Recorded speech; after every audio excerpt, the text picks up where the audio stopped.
অনার্সের শিক্ষার্থীদেরকে শিক্ষাবৃত্তি দেবে সরকার। অনার্সের না, এখানে আরও অনেক শিক্ষার্থীরা পাবে এবং টাকার অ্যামাউন্টটা দেখলে শিক্ষার্থীরা বুঝতে পারবে তাদেরকে কত টাকা দেবে।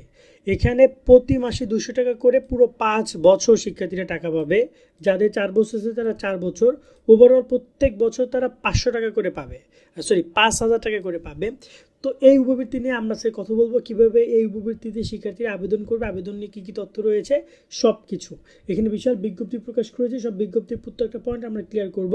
মূলত এটা হচ্ছে প্রধানমন্ত্রী শিক্ষা সহায়তা ট্রাস্ট আছে না, যেটা রয়েছে প্রধানমন্ত্রী থেকে প্রদান করা হয় এবং এই ট্রাস্টের অধীনে ইতিমধ্যে ভর্তি সহায়তা সহ বিভিন্ন বেশ কিছু বৃত্তি দেয়। তবে এটা হচ্ছে উপবৃত্তি, মনে রাখতে হবে এটা উপবৃত্তিটা বৃত্তি না।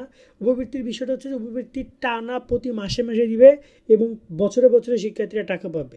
আর মানে বৃত্তির ক্ষেত্রে দেখা যায় একবার টাকা পাবে, ধরো 2,000, 4,000, 5,000 টাকা অনুদান হিসেবে দিয়ে দিল। বাট এই ব্যাপারটা নিয়ে আমি একটু বুঝিয়ে দিলাম আশা করি। এবং এটা এই নোটিশটা প্রকাশ করেছে 13ই মে, যেখানে তারা বলেছে স্নাতক ও সমমান পর্যায়ে প্রথম বর্ষের শিক্ষার্থীদের উপবৃত্তি তথ্যটি। এখানে শুধুমাত্র অনার্সের শিক্ষার্থীরা না, এখানে সমমানের কথাটা বলেছে। অনার্স বলতে যারা নর্মাল জাতীয় বিশ্ববিদ্যালয়ের অধীনে অনার্সে ভর্তি হয়েছে গত বছর তাদেরকে বলা হয় অনার্স পাস। তবে এছাড়াও অনার্স পাসের সাথে সাথে ডিগ্রি, মানে যারা অনার্স হচ্ছে যে সম্মান এবং পাস দুইটা করছি, এবং হচ্ছে ফাজিল প্রথম বর্ষ, ঢাকা বিশ্ববিদ্যালয়, জাতীয় বিশ্ববিদ্যালয়, ইসলামী আরবি বিশ্ববিদ্যালয়ের অধীনে বিভিন্ন শিক্ষা প্রতিষ্ঠানে ভর্তিকৃত আর্থিকভাবে অসচ্ছল পরিবারের শিক্ষার্থীরা, মেধাবী শিক্ষার্থীরা স্নাতক সম্মান পর্যায়ে উপবৃত্তি প্রদান নির্দেশিকা 2022 অনুযায়ী প্রধানমন্ত্রী শিক্ষা সহায়তা ট্রাস্ট কর্তৃপক্ষ মানে আবেদন করতে পারবে। সো আবেদনের লিঙ্কে আমি একটু পর লিঙ্কে দেখাবো কীভাবে আবেদন করতে হবে। বাট বেসিক ইনফরমেশন এইটুকুই যে প্রথম বর্ষের শিক্ষার্থীরা আবেদনের সুযোগটা পাচ্ছে। এবং এখানে আবেদনের সময়সীমাটা একটু বলে দিই, তারা এখানে আবেদনের লিঙ্ক দিয়েছে এবং বলেছে যে এই লিঙ্কে গিয়ে আবেদন করতে হবে, মানে সব কিছু অনলাইন আবেদন। এবং 17ই মে থেকে আবেদন শুরু হবে, শেষ হবে 14ই জুন পর্যন্ত। ওকে, মানে অলমোস্ট প্রায় 1 মাসের কাছাকাছি সময় আবেদন করার সুযোগ প্রদান করছে। তবে এখানে সফটওয়্যার এন্ট্রি থেকে শুরু করে আরও বেশ কিছু কার্যক্রম রয়েছে, সেটাও প্রতিষ্ঠান প্রদান কর্তৃক শিক্ষার্থীরা উপস্থিত বা যাচাই বাছাই এগুলোর কাজ আছে, সেগুলো নিয়ে এটা মূলত তোমার ডিপার্টমেন্ট ওয়াইজ কাজ। সো এটা বাদ দিই আমরা। ওভারঅল এই হচ্ছে কথা। এবার দ্বিতীয় পেজে যদি আমরা যাই, এখানে আমরা পাবো যে নির্দেশিকাগুলো পাবো যে উপবৃত্তি নিয়ে। তো আমরা এখানে প্রথমেই পাচ্ছি যে উপবৃত্তির কী নামে কি দেওয়া হচ্ছে, এবং এটা জানিয়ে রাখতে চাই এটা প্রতি বছর শিক্ষার্থীদের মাঝে এই উপবৃত্তি প্রদান করে, যার কারণে শিক্ষার্থীরা কিন্তু এখানে আবেদন প্রতি বছরই করে। এবং এখানে উপবৃত্তি পাওয়ার কিছু শর্তর কথা বলা আছে।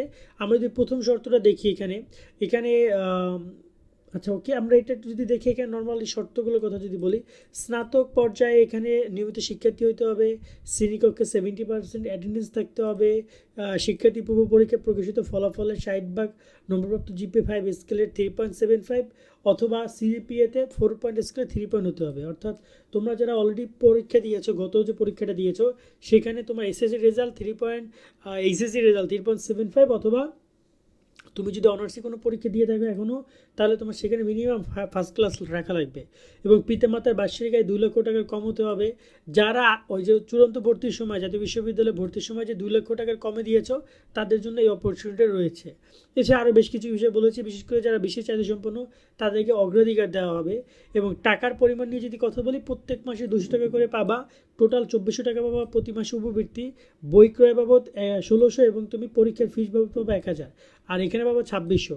টোটাল এই 5000 টাকা প্রত্যেক মাসে, প্রত্যেক বছর তুমি পাবা, তোমার অ্যাকাউন্টে টাকাটা চলে আসবে। ঠিক আছে, এবং এখানে উপবৃত্তির মেয়াদ হচ্ছে 5 বছর, ওই পার্সপেক্টিভ থেকে 5 বছর যাদের 5 বছরের কোর্স আছে। ঠিক আছে, এই যাদের নাই তারা 4 বছর পর্যন্ত পাবা, মনে হয় এমনই হবে। আর উপবৃত্তির ক্ষেত্রে 40-60% হচ্ছে ছাত্রছাত্রী, মানে ছেলেরা 40, মেয়েরা 60, মেয়েদেরকে বেশি প্রায়োরিটি দেওয়া হয়েছে এইখানে। তো এই হচ্ছে কথা। আরও বেশ কিছু বিষয় আছে, তো ওগুলো খুব বেশি জরুরি না।